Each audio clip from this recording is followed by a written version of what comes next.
Hi, I'm Lou with another episode of My Car Story, and today's a special episode. We're not just featuring one car.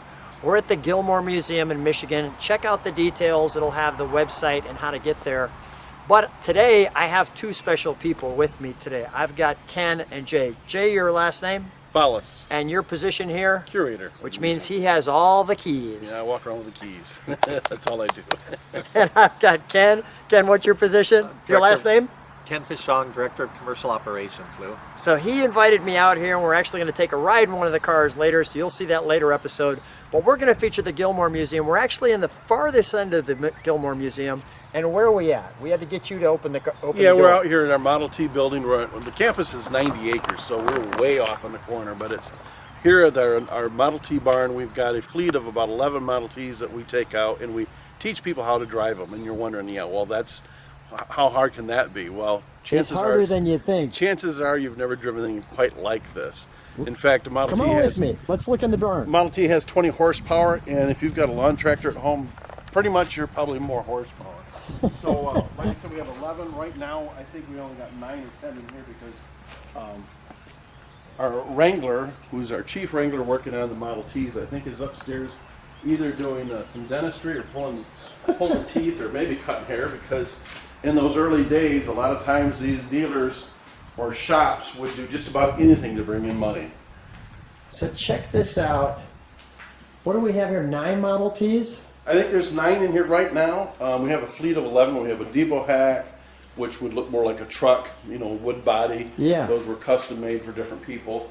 And here we have now notice a center door. You're looking right now at the touring car. Touring car, but I'm seeing black. Why black and why brass? Well, the brass pretty much ended in 1915. They used up all the brass they had left. Look at that. Go ahead. If you know your history, you've heard the thing, you can buy a Model T in any color as long as it was black. Yeah. Well, that was something that Ford did. He raised all the wages for his workers to $5 a day and put a kind of an assembly line in that he developed off of other people from Oldsmobile and different people. Yeah. And one of the things he realized is, hey, if I use black paint, it's cheap and it dries fastest. And if I get rid of all this bright work, it'll make it much, much easier. If you want an accessory for a Model T, go buy somebody else's car or buy an accessory someplace else. Now I'm noticing the top on this one, and you wouldn't notice this unless you had one next to it. And I'm noticing, you could see we've got the 2-seater back here. And most importantly, I see that, which means that they all run. Oh, every one of these run, yep. That's and pretty these cords cool. are period correct. I want you to know that. Yeah, okay, the cords might not be, but everything else. But every one of these run, we take them out. Check it out. Do our Model T driving school this year alone. We'll have about 740 people take the class throughout the season. Well, that sounds like a wonderful opportunity. And I can't look at the back window. And I can't wait to see. There's our back window different there. Our back window different there. Our back window a little different there. And without seeing them all side by side by side, you'd never know the difference. So I can't wait to see our next. Yes, this is a really fantastic gallery. What you're looking at, Lou, this is a 1902 Thomas touring car, and it is Smithsonian worthy. It is one of only 2 Thomases left in the world, and this car went out on a private island off the coast of Maine. It was only visited for a couple months in the summer, and so it is the only all original, finest pre-1905 unrestored all original car in the world. The body of the car is actually made out of wood, and as you see when you look at this car, Lou, the only thing that's been changed on it since 1902 is the fluids and the tires. And when you look at the tires, not so recently. Yeah, on the tires. It's typical of the era. This car had to enter the rear seat, you had a door in the middle of the back. Also, you'll see a leather license plate. That's not original to the car, probably would not have survived since 1902. But New York was the first state to have license plates, and they were made out of leather. Wow. And so this would have been licensed in New York, even though it lived outside of Maine. So I'm going to come over here first. Tell me what we have here. This is the covered wagon. It's a Conestoga trailer hooked up to a beautiful rumble seat Packard. And this is a 1937 camping trailer that was made right here in Mount Clemens in Michigan. And it's being towed by a beautiful 1939 Packard 12 coupe.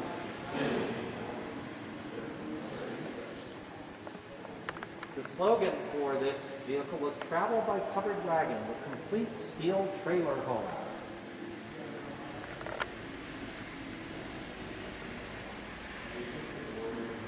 Wow. You can see the front of it. Got a nice centered nose there. Notice the Packard back window down. Yeah, this was a 12-cylinder, 473 cubic inch, 175 horsepower engine, so it would be really capable of towing this trailer down the road and up the hill and to your campsite.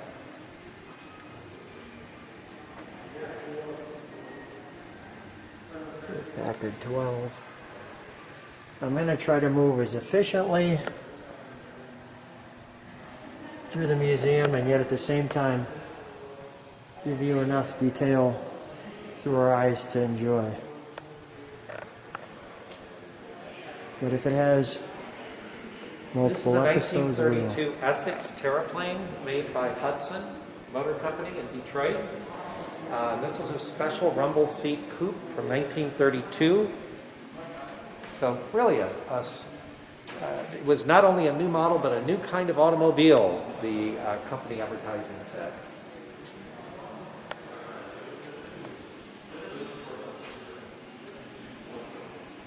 It's had a 191 cubic inch engine that produced 70 horsepower. So 70 horsepower in a little vehicle like this was really to take you down the road.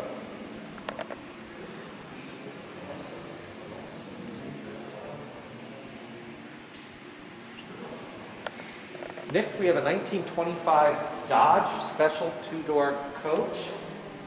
And this car was really changed the automobile industry because it was one of the first cars with an all-steel body and the first to use baked enamel paint. So what this meant was you were able to have a car in any color now. Remember Henry Ford always said you can have a Model T in any color as long as it's black. Well, that's because lacquer paint dries the fastest, and Henry Ford was all into making cars like crazy. This particular car came out right after the Model T peaked in sales in 1923, and in 1925, not only did this car really eclipse the Model T, because at that time, 60% of all the cars on the road were Fords, and right behind them were Dodges. So the other thing about this car is they upped the electrical system from 6 volts to 12 volts. That gave you brighter lights, but it also gave you a standard electric windshield wiper, which was pretty revolutionary. Well, prior to this 1925 electric windshield wiper, wipers ran on vacuum systems that almost never worked unless you were coasting downhill. So this Dodge became really, I call it a Model T killer because right when this came out, Model T sales stumbled until finally Ford was convinced to be able to come out with the Model A in 1928. These are a couple very rare cars. They're Continentals. They're not Lincoln Continentals. They were Continental Motors in Muskegon, Michigan, near Grand Rapids. And they only made cars for 2 years, 1923 and 1924, and, 1933, 1934. And the two-door only has about 6 miles on it since complete restoration, and the four-door has a half a mile on it. Wow. So, really cool little cars made right here in Michigan.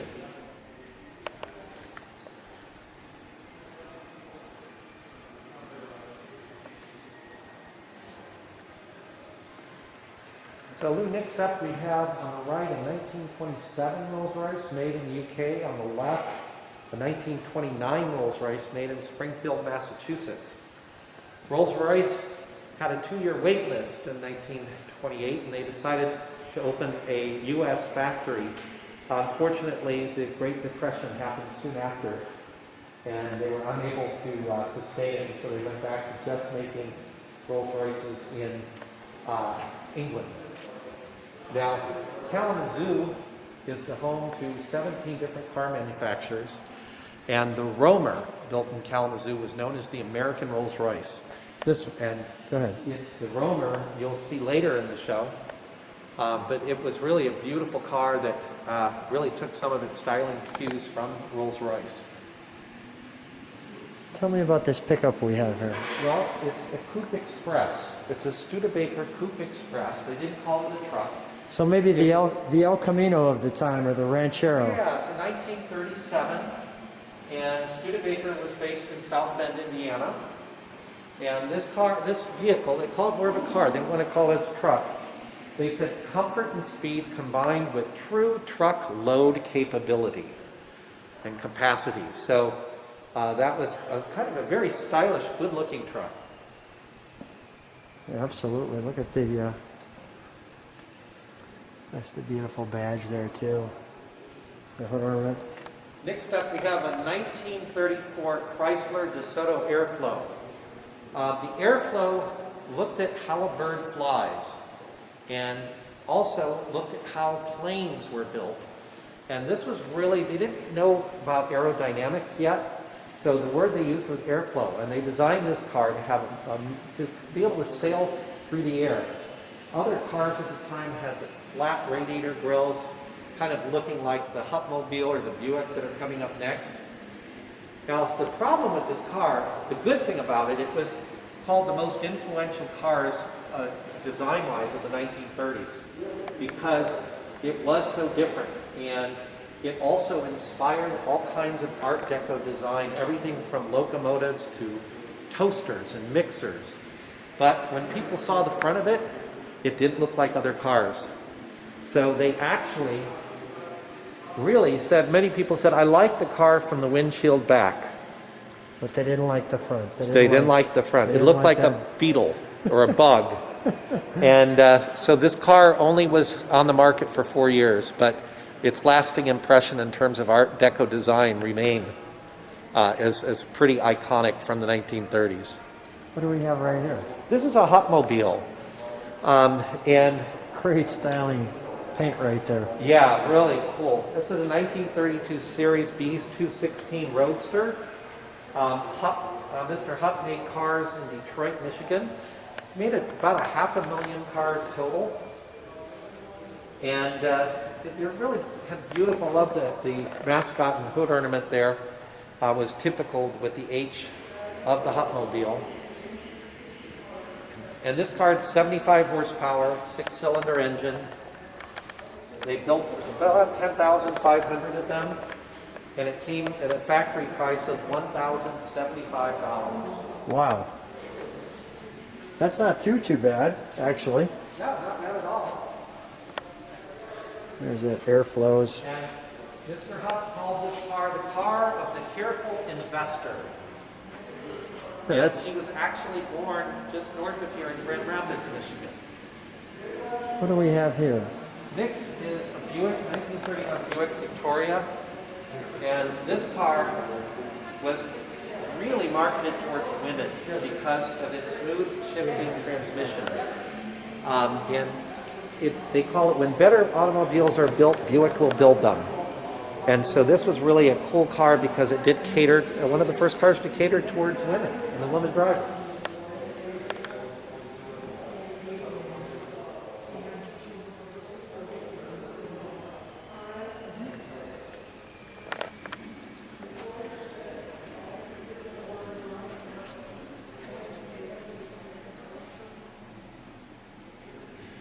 I'm going to start way back here in the back because I'm seeing a badge.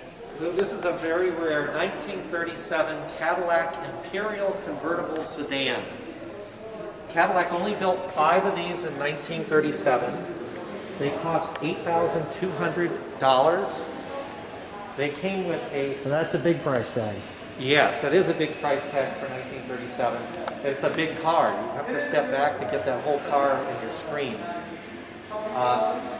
This actually had that V16 engine that generated 185 horsepower.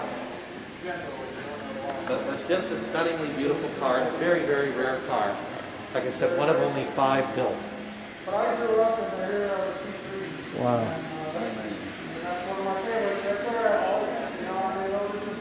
And of course, that famous Cadillac Flying Lady photo as a mascot.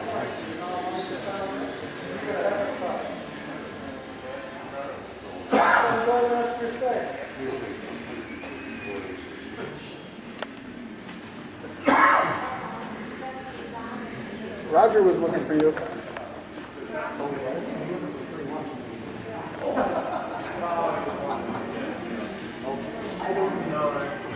He was looking for what? Lou, this is a spectacular 1929 Duesenberg J111 dual cowl Phaeton. The Duesenberg brothers, Fred and Augie Duesenberg, immigrated from Germany to Iowa in the late 1800s. They raced bicycles, they built racing engines for boats, they built racing cars. They were really incredibly talented self-taught mechanics.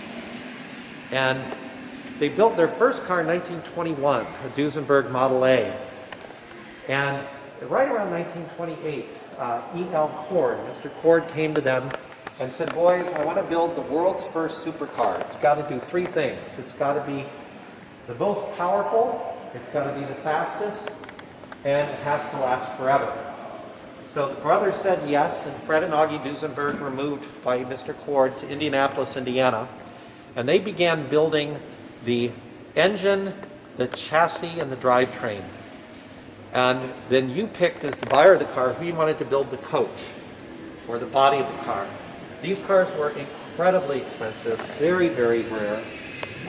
This particular car in 1929 cost $20,000. Wow. Now, $20,000 in 1929 would buy you 24 Ford Model A's or 3 or 4 American homes. Now, the other incredible thing about these cars is they came standard with a beautiful inline 8-cylinder engine that was 265 horsepower. If it was supercharged, it was 320 horsepower. Wow.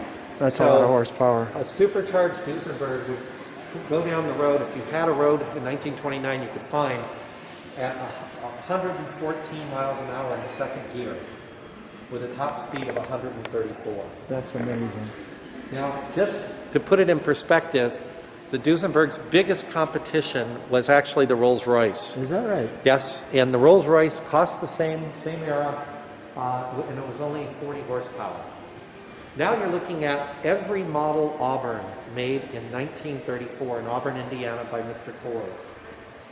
These were really beautiful high-end luxury cars. Unfortunately, due to the Great Depression, this was really Mr. Cord's last attempt to keep the company alive. And so these are all 5 models that were offered in 1934, and they're all done in this stunning 2-tone paint job. The rarest is the one right in front of you, the 1934 V12 Salon Brougham, because it was only a 2-door. And Auburn really wanted to focus on making, larger, more prestigious luxury cars, but they did this to try to save the company, to build a smaller car that was a little bit more affordable. You can just see the roof lines.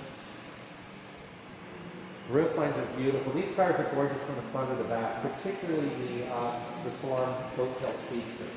Even the Beautiful, beautiful detail.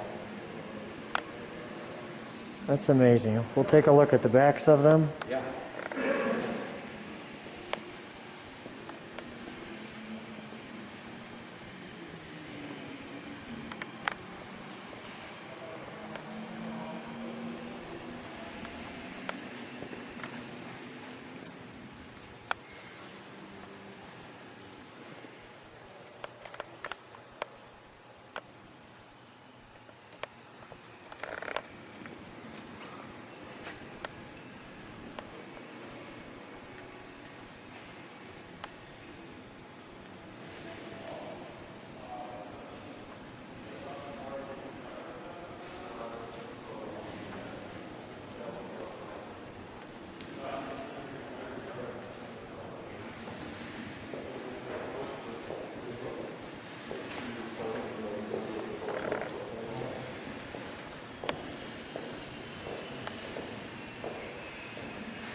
That's fantastic.